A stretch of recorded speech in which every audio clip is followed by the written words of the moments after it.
What is comfort? If you were to Google the word, the definitions that come up are 1, a state of physical ease and freedom from pain or constraint. And the second definition is the easing or alleviation of a person's feelings of grief or distress.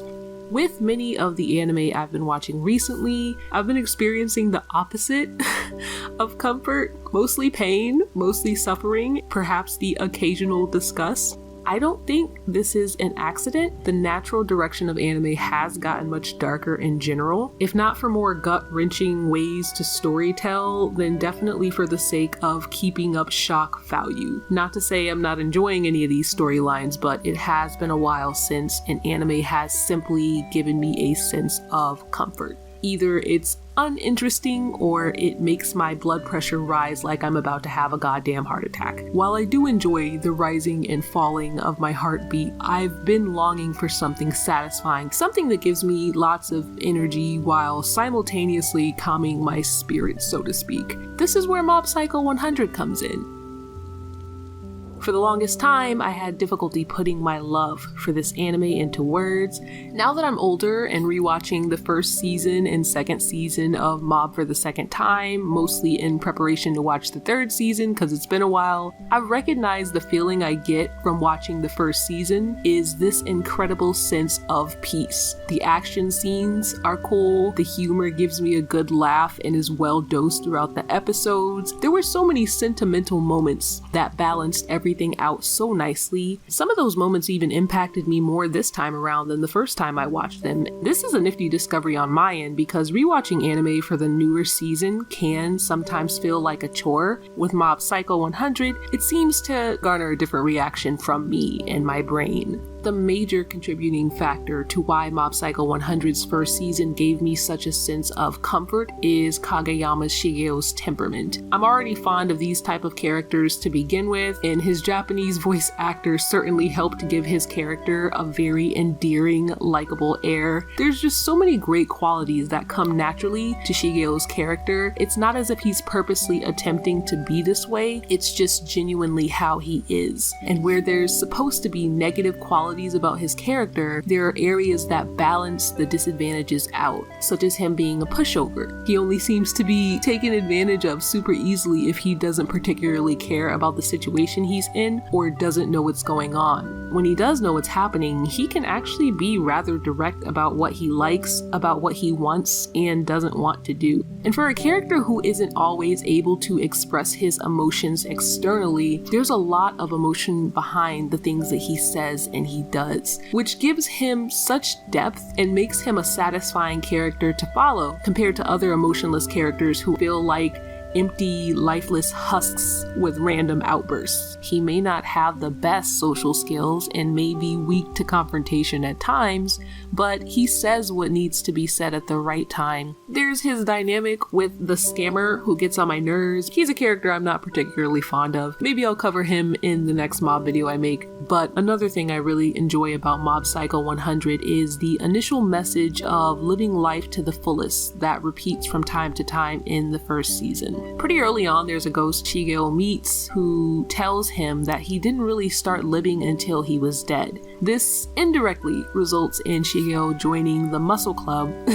He has this epiphany like, I am young, this may be the only time I can do certain things. This message of not wasting one's youth can be a message that is appreciated by many viewers, especially when it's coming from the lens of a middle school boy who would love to have the same normal everyday experiences as everyone else. Just a regular kid who subconsciously longs for the mundane and desires to have the same milestones as his peers. Not through powers, but through his own merit. Some small details in the show that I really appreciate are scenes where you can see Shigeo showing curiosity in debatably insignificant things. It definitely gives his character this air of innocence when in actuality he has the ability to do lots of damage when provoked. course, there's even more heavier parts to him other than wanting to have a fulfilling middle school experience, such as him learning to process the events of his past that have traumatized him into repressing his emotions in the first place. Minor memories like his childhood friend,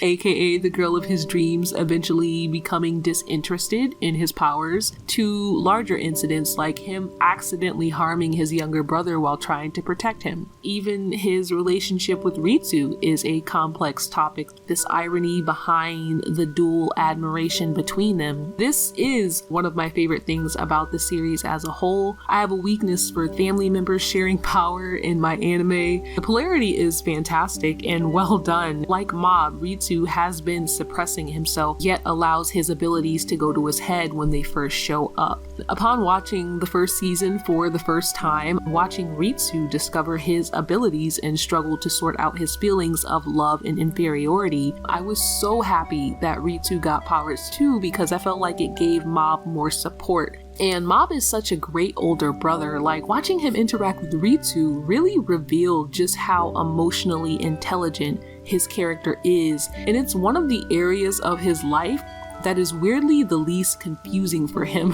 I feel like watching Shigeo's interaction with his brother really gave him even more depth as a character. Now, going back to this idea of Mob Psycho being a comfort anime for me, I definitely don't want to downplay how much action the first season has. I could never say this anime doesn't have any intense moments, but for me, there's always this sense of reassurance. When I'm watching it, I feel this incredible sense of fortitude, like in the end, no matter what happens in the story, everything will be okay. It's something like a vibe that allows me to enjoy the anime without getting too worked up, and it's not like that vibe kills the show or makes it less fascinating. On the contrary, it actually makes the viewing experience way more enjoyable. It's like I'm watching a coming of age story, a story about a kid who has this deep desire to be true to himself, but is trying to decipher what that means to him. With a combination of great animation, cool fight sequences, and dry humor, what could be more endearing and enjoyable than that?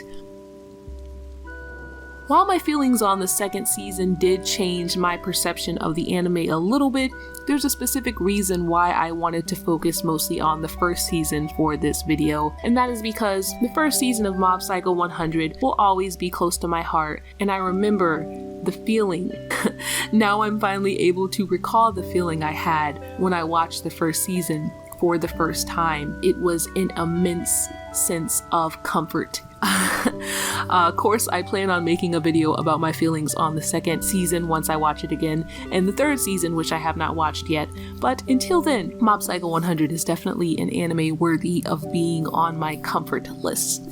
So it'll be right up there with Mushishi and Princess Tutu and Bim. If you've made it this far through the video, thank you guys for listening, and be sure to leave what you guys think about Mob Psycho 100 in the comments. I would love to know what you guys think about my thoughts. I'm open to hear what this anime means to you and how you experience this anime from your perspective. If you guys have watched the third season, don't tell me any spoilers, please.